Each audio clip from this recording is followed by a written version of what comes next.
Hi Bearcats, Jacqueline and I are here to discuss a couple of our collaboration platform points.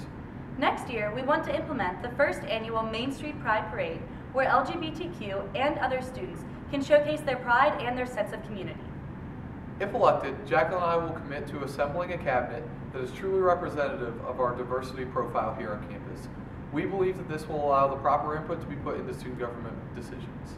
To read more about these and other collaboration platform points, please go on to blizzardhyde.com.